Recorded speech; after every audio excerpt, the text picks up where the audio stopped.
They didn't get kicked out because of a fight. They didn't get kicked out because of chaos.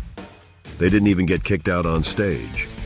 They were removed quietly, backstage, because of a demand, because they played. The gospel, louder than hell. And that demand turned a 1993 metal festival into one of the most discussed moments in underground metal history. In 1993, Milwaukee Metalfest was one of the most important extreme metal festivals in the United States. If you were relevant in death metal or thrash at the time, this was a stage that mattered. That year, the lineup included Deicide, one of the most prominent death metal bands of the era. It also included Tourniquet, a technically respected Christian thrash metal band. Those two facts collided. According to multiple accounts later confirmed by Tourniquet themselves, Glenn Benton, frontman of Deicide, refused to share the bill with a Christian band. When he learned that Tourniquet was scheduled to perform, he issued an ultimatum to the festival promoter. If Tourniquet stayed on the bill, Deicide would not play. There was no confrontation between bands, no physical conflict, no scene, just pressure. As the devil he worshipped, Benton acted in the shadows, as a coward. The promoter of Milwaukee Metalfest at the time, Jack Koshik, faced a practical decision. Deicide was a major draw for the festival. Losing them would mean losing one of the event's anchors. Koshik apologized to Tourniquet, and Tourniquet was removed from the lineup. That sequence, Tourniquet scheduled, Deicide objects, ultimatum issued, Tourniquet removed, is not speculation. It is acknowledged in public statements connected to the band and documented in later summaries of their history. And here's where the story gets more interesting. Tourniquet didn't storm out. They didn't launch a public attack. They didn't escalate the situation. Acted like true Christians.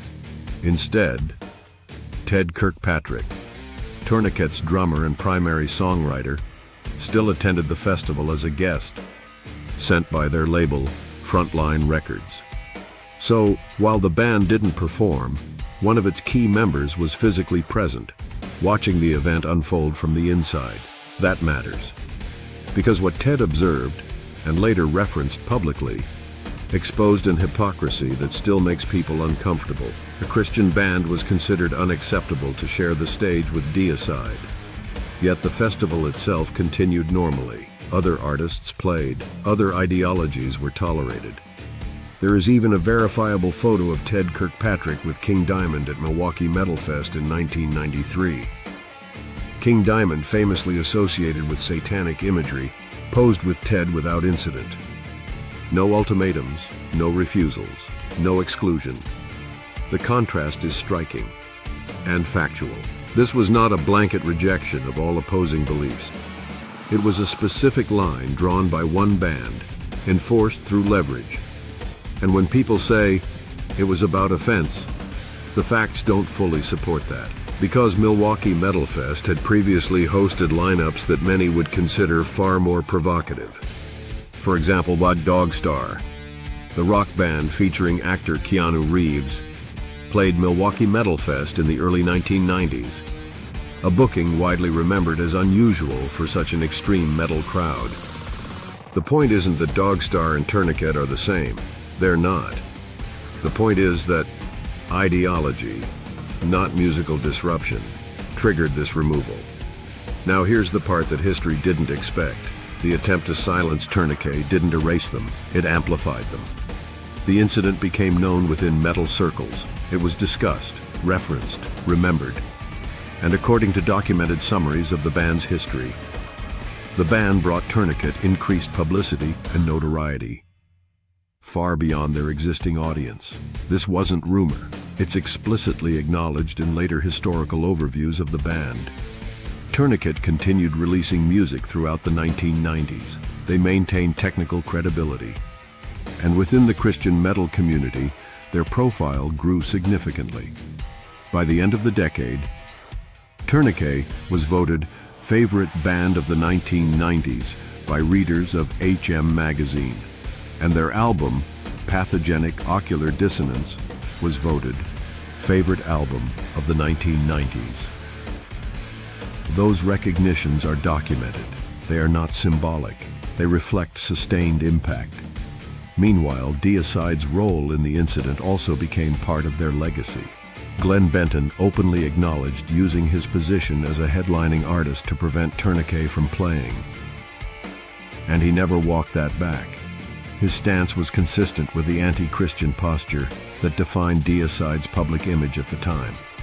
The incident didn't damage Deicide's career. It reinforced their reputation for ideological extremity. But it surely shows God works in mysterious ways, and that he can control even the acts of the enemy in benefit of his message and his chosen ones. Even though Tourniquet never reached mainstream, it sure reached a lot of non-believers. Decades later, Milwaukee Metalfest was revived, beginning in 2023, with Jamie Jasta involved in bringing the event back into the modern metal landscape. Deicide returned as part of the revived festival lineup in 2024. But one thing couldn't be undone. Ted Kirkpatrick passed away in 2022. Whatever closure or symbolic justice history might offer, arrived too late for him, and that's why this story still matters. It exposes how quickly ideals bend when pressure is applied. A band was removed without ever touching the stage. A scene revealed its boundaries. If you subscribe here, you get documented stories like this.